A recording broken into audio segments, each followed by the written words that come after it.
Hello, universe. I come to you today with the knowledge that this is episode 19, and therefore the next one will be a review episode. And I started thinking about how no matter what little bit of structural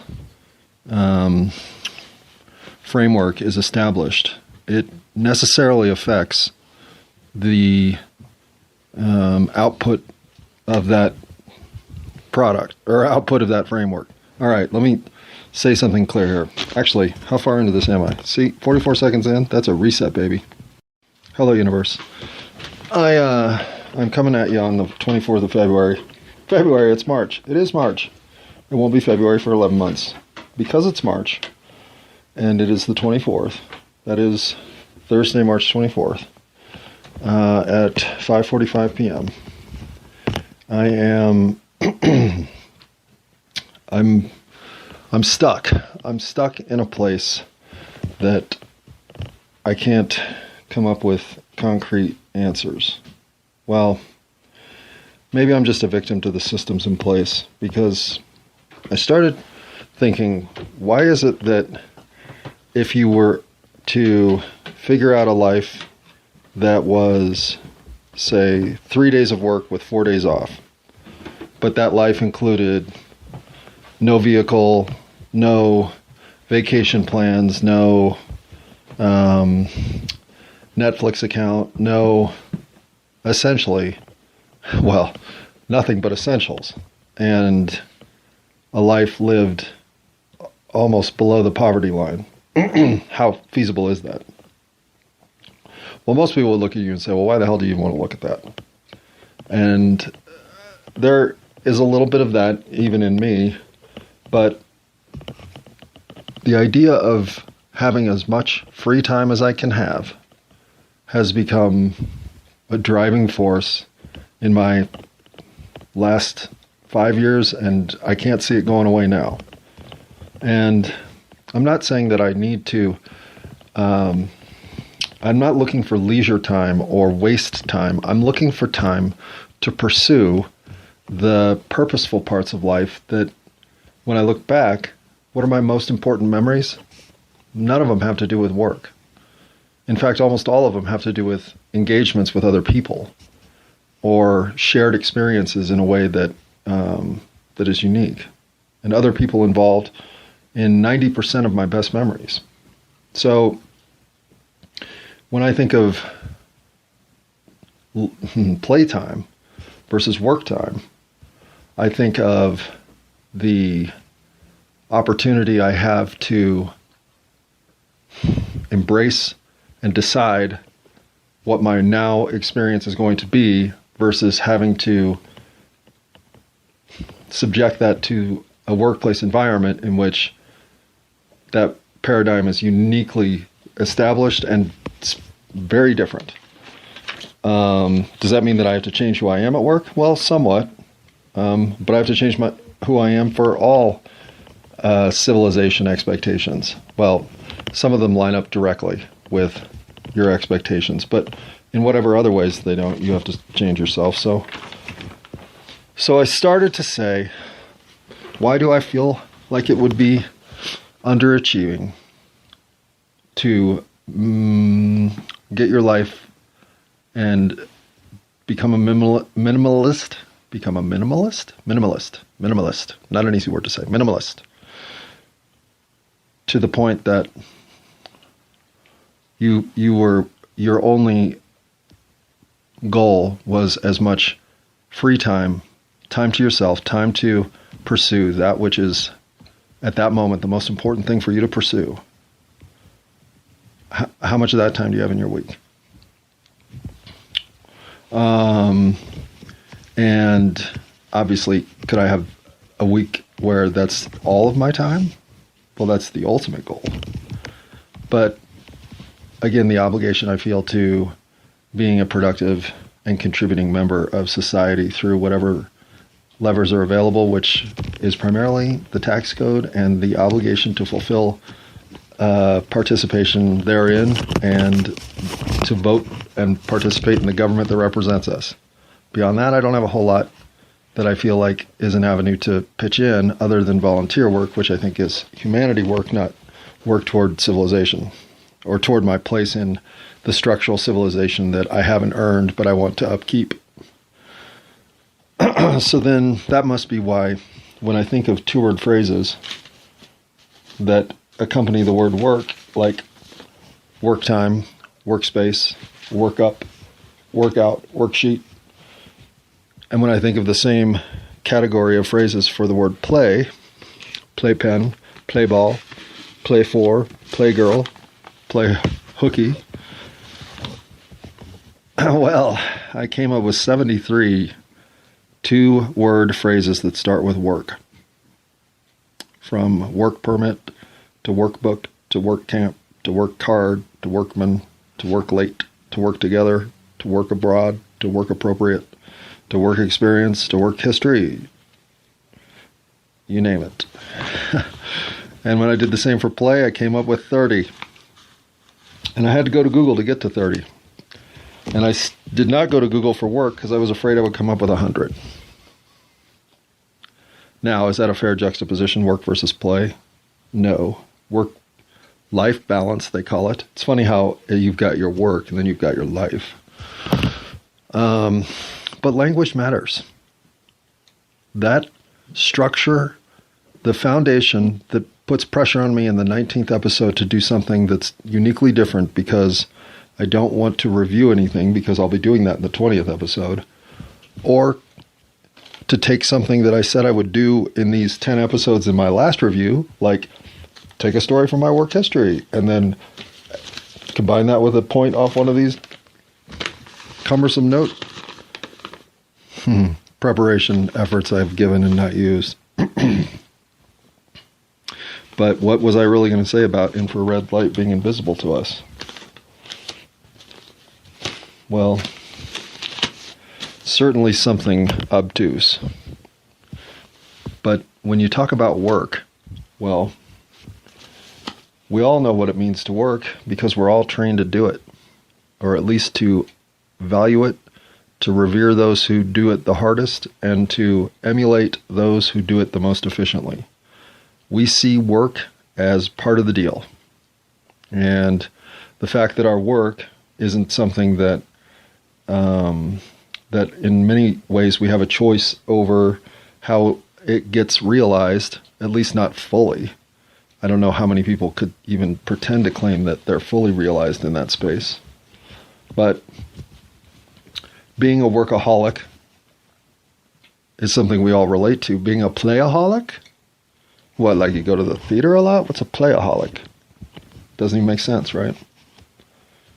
You certainly work hard because there's a workforce that works together and they're willing to work late, because if they don't work alongside to work over and work up and work through this, well, I don't know. Can you play hard? Yeah. Is there a play force? Not that I know of.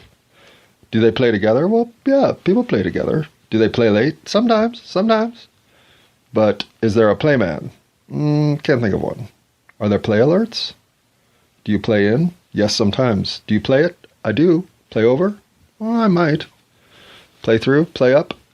Okay, yeah, sort of, mostly. But where's my play request? I've got plenty of work requests. Can I play remotely?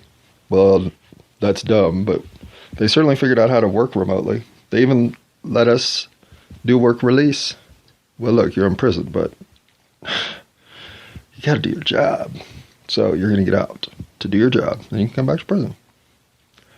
Ooh, but that doesn't sound as good as, say, work study. Well, no.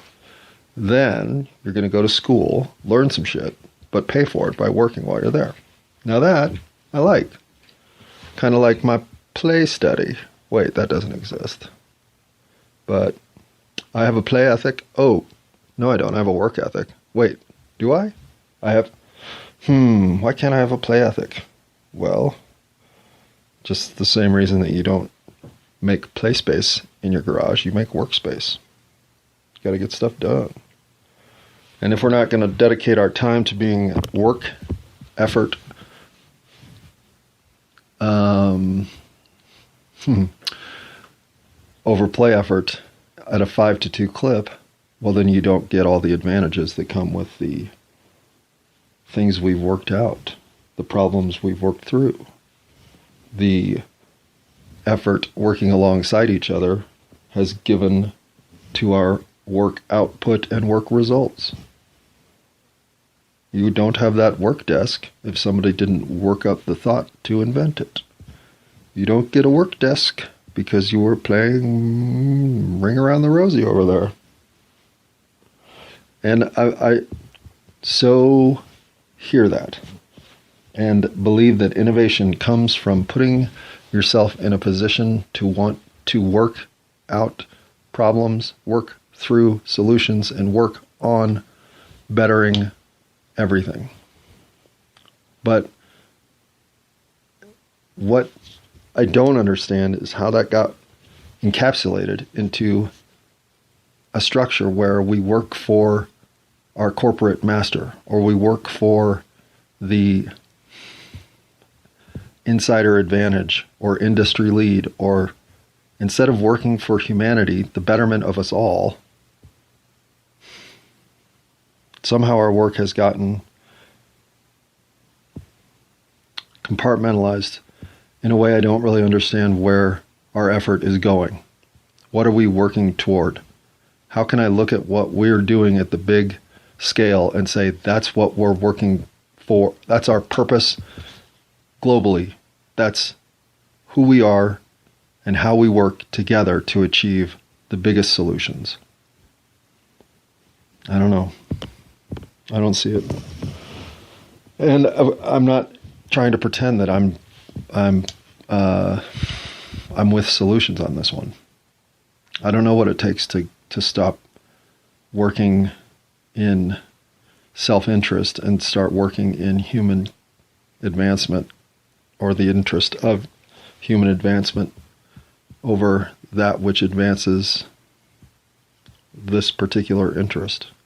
Maybe the only way to advance, truly leapfrog in society advancement, is to do it through the verticals of self-interest and then spread that across society. That could be the way it works. So maybe you just have to put up with the inequity that builds itself from the self-interest that must be pursued to finally break through in something relevant for all of us. Well, then I guess my self-interest is in finding out why we have moved away from the truth and toward structural propaganda and lies. Because I don't think I'm going to talk anybody into believing that our playtime is more valuable than our work time. But I can think that all I want. And when I decide to find a schedule that allows me to have 4, 5, 6, even 7 days a week of playtime, I will not feel guilty. I will not even try to rub it in your face. I will only ask, if I could do it, why aren't we all doing it? But then maybe I'll fail, and then I will be subject to whatever ridicule comes with failing my dream of freeing up more of my time to live in the moment exactly as I want to live, to be able to help whoever I want to help, to be able to read whatever I want to read, to be able to think through whatever I want to think through, and to be able to produce whatever matters to me to produce while I'm here. Does that mean I will shirk my responsibility to the greater good? No, of course not. In fact, all of that would be in pursuit of achieving something meaningful enough that the greater good even cared. But I am not delusional enough to pretend that I have that kind of ability. But if you turn loose everybody out there with the same sort of freedom to think through and play with the ideas that matter most to them, well, I'll bet we see a lot more innovation than we see these days. I'll bet we see a lot less censorship than we see these days. And I'll bet we see a lot more smiling faces than we see these days. So, like I said, I don't know what I'm doing. I'm just over here trying to live a life that is meaningful for me. And if I can share somehow that meaningful outcome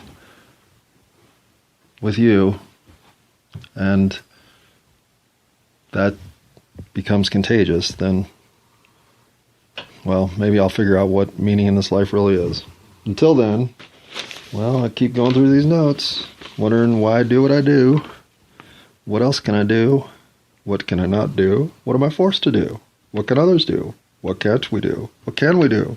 What do we do? Why do we do it? Why do I do it? Why don't I do what I don't do? But rather than subjecting you to those conundrums, let's instead knock this one off the list. We can trust authorities to be working in society's best interests. I certainly have been trained to think this, to the point that I have a hard time even entertaining the thought that that's potentially an agenda they're not working toward. Wherever I see evidence of that, I must be seeing the one bad apple phenomenon, or I'm misreading the data, or just don't have the full picture, don't deserve the full picture, don't recognize the full picture, and therefore am simply lobbing criticism or a lack of faith at something that I fundamentally don't understand. Okay, I get that that could all be true. But I like to think that if we're seeing systems that are fluid and working towards society's best interests, even if I'm misinterpreting their intent and think I see plenty of evidence that identifies that's not the case, well, if I'm wrong, then I would imagine there's a whole bunch of stuff to point to that shows that, in fact, they are being effective. And that ultimately is what gives me pause, is how can I feel like the media is doing its best to uncover the scandalous nature of whatever conspiracies might exist in our functioning society if they have not produced a single investigative journalism moment of note since, 9/11? Before that? As the media has consolidated itself into the hands of just a few, the narrative, the information that we're given access to, the way that information is distributed, the repetition market to market of things that they want us to think, well, I don't believe you're working in our best interests. I believe you're working to put us into whatever mindset creates the best interest for you.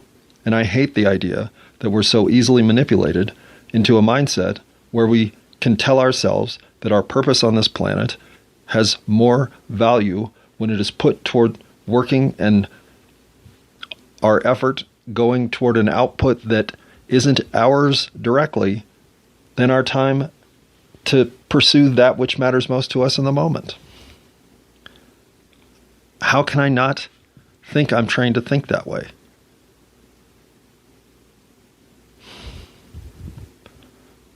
Well, the authorities have been working in the interest of structural stability and limited information access in a way I didn't recognize my whole life. And as a product of that system, how do I even begin to think of one that's better? How do I even tell myself I deserve one that's better? How do I start to rally my own internal mechanisms to work on the problem of what a life lived completely for the better of all of us looks like in a world I've been trained to think survival of the fittest? Go buy a skill sharpening kit so you can hone those skills, so you can jump over the goyim or whomever you want to term as unworthy of the true ascension mankind is available.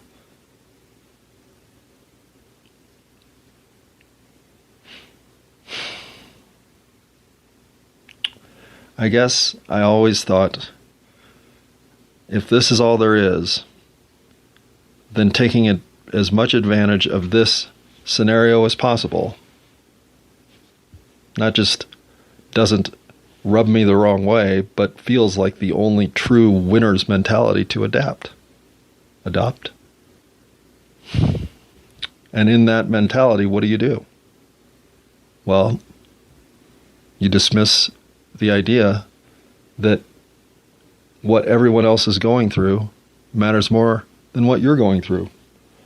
You can't live another way, because when you start thinking that way, you start realizing that you have been trained to think only for yourself, that yourself is the most important, that if it feels good, whatever it took to get there was worth it.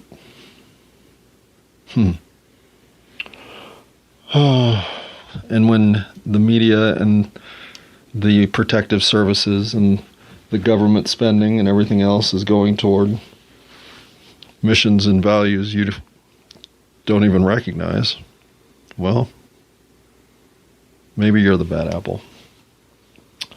Maybe you're the one for whom punishment is necessary, the one who thinks that history and its factual context has value, that misleading people with statements to influence them to think in a way that you want them to think is evil. Maybe I am the bad apple. But I'll get more into ways we're trained to think, because I think that's probably the most important mental prison that we can break out of. I didn't come onto this planet to see racial segregation. I don't remember ever thinking of this land mass as needing lines to separate country from country.